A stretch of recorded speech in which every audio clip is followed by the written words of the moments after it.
Fala pessoal, tudo bem? Começando aqui mais uma aula. Hoje nós vamos apresentar o Supabase, que é a plataforma que nós iremos utilizar como back-end da nossa aplicação. Ou seja, aqui nós faremos a comunicação entre o nosso aplicativo e o nosso banco de dados. O Supabase ele é uma alternativa do Firebase, onde você consegue armazenar os seus dados, criar autenticação, né, e uma série de outros recursos que você consegue fazer, inclusive armazenamento de imagens também aqui dentro dele. E ele, à medida que nós cadastramos nosso banco de dados, nós escolhemos as propriedades e colunas que nós queremos ter, tipo de dado que nós queremos armazenar, ele nos fornece uma API que é possível a comunicação entre o nosso aplicativo e o Supabase. Eu vou iniciar ele aqui fazendo um cadastro.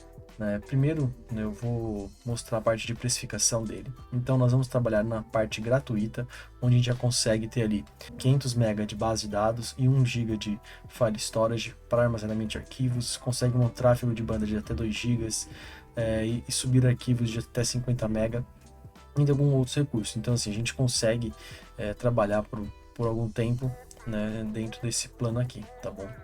Então a gente consegue aqui ter 2 projetos gratuitos até. Uma coisa que acontece, depois de uma semana do projeto, né, gratuito, sem utilização, ele deixa inativo, né, tá até escrito aqui.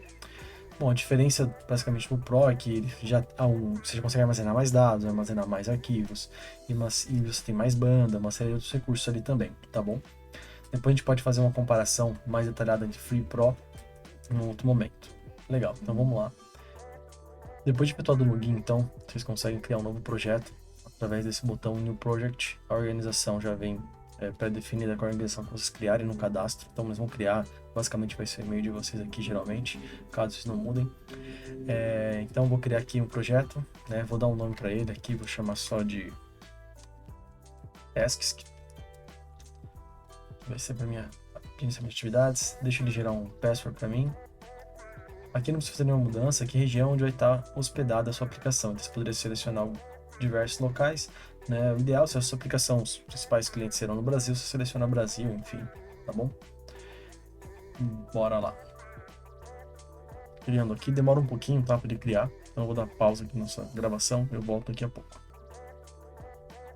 O projeto aqui foi criado, então, criei um novo projeto. Então, dentro desse projeto eu consigo trabalhar dele com tabelas, né, trabalhar com a parte de autenticação, a parte de storage de arquivos e até mesmo outras funções também, tá bom? Então vamos lá, vou no meu Table Editor aqui e vou criar a minha primeira tabela dentro dele. Vou chamar essa tabela de tasks também. Deixo sempre o ID aqui em todas as tabelas, porque o ID vai ser um código de identificação daquele registro, tá bom? Então, ele tem que ter dentro das tabelas. Deixa marcado como primary. Primary significa que ela é uma chave primária, ou seja, dentro da chave primária ela não pode se repetir, geralmente as buscas por ela têm mais performance também, tá bom? E ela é um registro único que representa aquele registro, tá bom? E deixa como isIdentity aqui. O que significa isIdentity marcado? Quando você deixa marcada essa opção, automaticamente ele vai criar a sequência de números para você. Então, na sua aplicação, você não precisa ficar somando mais um para o próximo registro, que automaticamente o banco de dados vai fazer isso. Esse create eu gosto de manter também, que é um campo de data de criação do registro. Então, para armazenamento, para saber quando foi criado, é legal deixar, tá bom? Já vem com o default value aqui now, que é uma função do banco de dados, que vai, toda vez que alguém inserir algum registro nessa tabela, ele vai automaticamente definir a data do momento para armazenar o valor aqui. Então, legal, na minha task eu vou cadastrar 2 campos apenas. Vou ter description, que vai ser um campo para mim, varchar, que depois eu vou entrar no detalhe de cada um para vocês, tá bom? Inclusive posso liberar um conteúdo falando só disso posteriormente. Deixa nos comentários o que vocês acham, se vocês acham interessante saber um pouco mais desse tipo de dados aqui. Vou marcar aqui que ele não pode ser nulo, né? Então, quando eu marco is no label, eu deixo ele armazenar um valor vazio na base de dados, não um valor nulo, que eu não quero aqui no caso, que eu quero que o description seja obrigatório preenchimento. E outro campo vai ser o status, né, onde eu vou definir ele como booleano. Ele aceita, vamos falar, 0 e 1, basicamente, que é true ou false, tá bom? Vou marcar ele também como não no label false, né, justamente para ele ser obrigatório preenchimento. Então, perfeito. O que eu vou ter de campo na minha tabela é isso a princípio. E depois eu vou mostrar para vocês como conectar na API do Supabase usando o Postman. Maravilha, tabela criada aqui. Eu vou inserir alguns registros nessa tabela para que seja possível listar ela depois. Perfeito. Inserir uma linha aqui. Então, o ID eu não preciso preencher porque é gerado automático. A description eu tenho que colocar. Vídeo aula. Status false, como eu ainda não executei. Create hash não preciso, porque tem um valor default aqui para ele preencher. Legal. Vou inserir mais uma. O ID não precisa. Editar. Vídeo aula. Status false. Maravilha. Copiamos aqui. Subiu. Vídeo. YouTube. Opa, faltou de preencher aqui. False também. Perfeito. Tem alguns registros incluídos na minha tabela. Agora, aqui a gente vai nas configurações para a gente pegar a chave da nossa API para a gente poder utilizar. Aqui é a chave pública, né? Essa AON Public é onde nós vamos pegar a chave para a gente poder fazer a comunicação via API. Esse Service Role, que é Secret, é justamente se você quiser ter um token que não precisa fazer autenticação. Então, com esse token aqui, você não precisa renovar, você não precisa fazer nada com ele, você nem precisa dar permissão para essa uma tabela, ele tem acesso global. Então, muito cuidado quando for utilizar esse daqui, tá bom?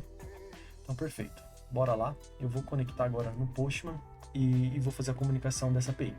Ah, um fato importante, quase me esqueço. A URL do projeto é onde vai ter a sua base de URL para a chamada dos métodos, tá bom? Então vamos lá. Eu vou copiar ela aqui e vou abrir o Postman agora para a gente poder fazer a comunicação e mostrar como seria uma comunicação via API. Então vamos lá. Vamos parte prática agora, vamos consumir aquela API do banco de dados que nós criamos, né? Então, para quem não conhece o Postman é uma ferramenta, né, onde você consegue consumir APIs, testar, inclusive documentar essas APIs e de maneira bem simples. Bora para o Postman então. Aqui no Postman, para quem não conhece, o Postman é uma ferramenta para a gente testar e comunicar com APIs. Aqui é sem precisar codificar e criar o código de integração, tá bom? Então aqui a gente consegue, inclusive, testar e documentar as nossas APIs, tá bom? Vamos lá então, vamos lá no Supabase novamente, vamos pegar as informações. Então aqui eu preciso desse project URL, tá bom? Que é onde vai ser a nossa base de URL da API. Então, para a gente comunicar com o Supabase, a gente precisa dela. A gente coloca ela aqui. Nossa requisição que nós vamos utilizar é o get, que vai ser um get para retornar os registros. Tem vários verbos HTTP que a gente pode usar. Os mais comuns são get, post, delete, tá bom? Que aí, basicamente, aqui no get, post, put, delete, são as principais operações que a gente tem. O put seria de atualização, put, patch de atualização, tá bom? Mas, na maioria dos casos, você vai usar get, post para tudo. Perfeito, vamos lá. Então, eu tenho a minha base URL. Eu tenho aqui que colocar lá na documentação deles para clicar /v1 /rest, acho que é o contrário, /rest /v1 aí o nome da minha tabela, tá bom? E aqui eu tenho que botar exatamente como eu criei lá, que no caso aqui é task, com T maiúsculo, beleza? Vou ter minha chave de API, então agora eu venho aqui e vou na Authorization, seleciono aqui API Key, vou dar o nome da minha API Key aqui na minha chave de API Key, né? E vou botar o meu valor que eu tenho da minha non-key, da minha public key. E vou copiar o valor da minha non-key public key para dentro do meu value aqui, tá bom? Então aqui são as configurações básicas que a gente tem que fazer a princípio, tá bom? A gente pode ver, ele não achou o task, porque claro, no plural, então ele não vai achar mesmo. Aqui você vê que ele retornou vazio, né? Aí, por que ele retornou vazio? Nós não criamos a permissão para liberar os acessos àquela tabela. Então, sempre que você cria uma tabela, você tem que liberar o acesso dentro do Supabase. Então, a gente volta para nossa Table Editor, clica na tabela, vem aqui no botãozinho do lado direito, no Active RLS Policies. Clicamos aqui nesse botão direito aqui, a gente fala que não tem policies ativa. Então nós clicamos nesse botão direito aqui, onde está No Active RLS Policies, tá bom? Que aqui a gente vai ativar a permissão de acesso, basicamente. Então, eu vou criar uma policy aqui bem básica, né, que vai liberar acesso total, tá bom? Então, eu vou colocar como public. A gente marca como all, para ser todas as operações que você pode fazer. E aqui eu vou setar como true, que é uma dos pedidos da documentação também. Perfeito, eu vou salvar o policy. Salvei, agora aqui no post, mas aí que a gente consegue retornar agora os nossos registros. Espero que vocês tenham gostado desse vídeo, pessoal. A ideia era trazer conceitos mesmo sobre como criar conta no Supabase, o que é o Supabase, como ele pode nos ajudar a ser uma API para criar o seu back-end das nossas aplicações, tá bom? Então aqui a gente criou uma base de dados e conseguimos comunicar via API com eles, tá bom? Muito obrigado, gente. Valeu. Até a próxima.